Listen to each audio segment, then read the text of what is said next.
Hello coucou, de petites vidéos, je fais mon cinéma pour parler cinéma parce que je suis allé voir aujourd'hui en salle un film indien de Niraj Chirwan.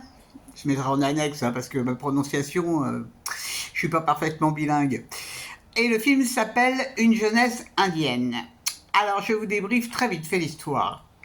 Ça se passe dans les années 2020, au temps du Covid, dans un village au nord de l'Inde, et on va suivre pendant quelques temps la vie de deux amis, deux garçons, qui sont amis d'enfance, et ils ont une particularité, l'un est musulman, l'autre fait partie d'une caste basse. Ça nage pas dans le fric, hein, ce sont des gens très très modestes, voire même pauvres.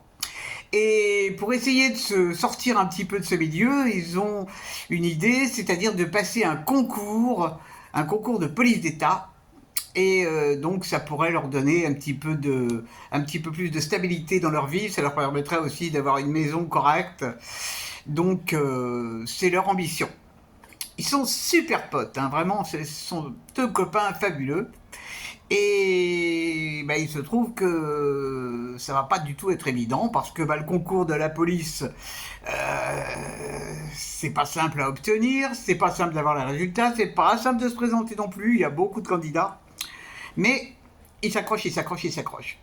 Et puis, des mois après, en attendant, ils vont trouver des petits boulots. Celui qui est musulman, va trouver un boulot de commercial. C'est un super bon commercial. Et il va faire un truc pas terrible pour arriver à prouver qu'il est un bon commercial, mais il va y arriver. Ça va même être le meilleur commercial de sa boîte. Quant à son autre copain, qui lui est de la caste basse, lui, il s'est inscrit à l'université. En attendant, il va suivre des études, mais il va trouver aussi des petits boulots. Donc on suit leur parcours. Seulement, le parcours, il est chaotique, vraiment chaotique, c'est terrible. On assiste à des scènes racistes épouvantables, mais épouvantables, vraiment, je pensais pas que ça pouvait encore exister. Des blagues, oulalalala, et donc on va suivre les péripéties. Alors non seulement ils sont bons copains, mais ils adorent leur famille, il y a une bonne entente. Il y a aussi une petite bluette amoureuse pour l'un d'eux, d'une fille qui est une classe un peu supérieure. Donc on va assister à tout ça pendant le film qui dure 2 heures. Qu'est-ce que j'ai pensé de ce film? Ça m'a prodigieusement intéressé. Parce que, il n'y a pas très longtemps, j'avais parlé des castes que je n'y connaissais rien, je pensais même pas que ça existait encore. Et si, ça existe toujours. Et c'est carabiné, hein. Oh là là là là là là. Bon, par contre, je savais qu'il y avait eu une séparation des deux religions, les musulmans étaient partis au Pakistan, mais apparemment, il y en a encore pas mal qui sont restés en Inde. Et donc, c'est épouvantable. Épouvantable, ce qu'ils entendent, ce qu'ils subissent, c'est même dans le domaine du travail, hein. Il y a une scène à un certain moment terrifiante. Oh. Alors c'est un film lent, mais qui est extrêmement. Les deux personnages sont très attachants. Ils sont super potes, hein, vraiment. Ça les empêche pas de s'engueuler. C'est la vie normale, quoi. Mais on voit aussi, on voit la vie. On voit aussi les effets du Covid. Ça a été terrible cette période là-bas, parce que les usines fermaient, ça a été dramatique, vraiment dramatique. Leur rêve aussi pour certains, c'est d'aller travailler à Dubaï. Pareil, c'est pas évident.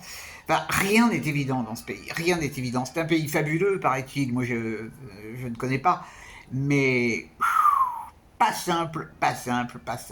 Et donc on voit une partie de cette vie que ces deux garçons mènent, ainsi que leur famille. Et vraiment, c'est très touchant comme film. Ça fait pas dans le pathos. Ça pourrait, hein, ça pourrait. Pas du tout. C'est hyper humain. Et ça change des films Bollywood, hein, ça n'a rien à voir. Hein. Cela dit, moi j'adore ça, les films Bollywood, je trouve ça terrible. Mais vraiment, chapeau au réalisateur. Je sais, alors il a été produit par un grand américain dont j'ai oublié le nom, mais ça n'a pas d'importance. Parce que c'était pas évident de faire ce film. Donc il fallait qu'il y ait du monde derrière. Donc évidemment, il n'est pas très bien distribué, hein. À Paris, il joue aux Trois Luxembourg et puis à Bastille. Je ne sais pas si ça joue en banlieue, je n'en ai aucune idée. Mais si vous avez la possibilité de le voir vraiment et que vous voulez faire des découvertes sur l'Inde, eh ben, je vous recommande ce film, Une jeunesse indienne. Voilà, voilou. Bon, bah ça c'était pour aujourd'hui. Avec un temps magnifique sur Paris, je me suis pris un petit café en terrasse, c'était le bonheur. Et puis, oh là là, demain ça va pas rigoler, hein. Demain ça va pas rigoler parce que j'ai un café philo dont le thème est doit-on tout pardonner? Tiens donc, ça va être certainement très riche. Ça m'inspire beaucoup, beaucoup.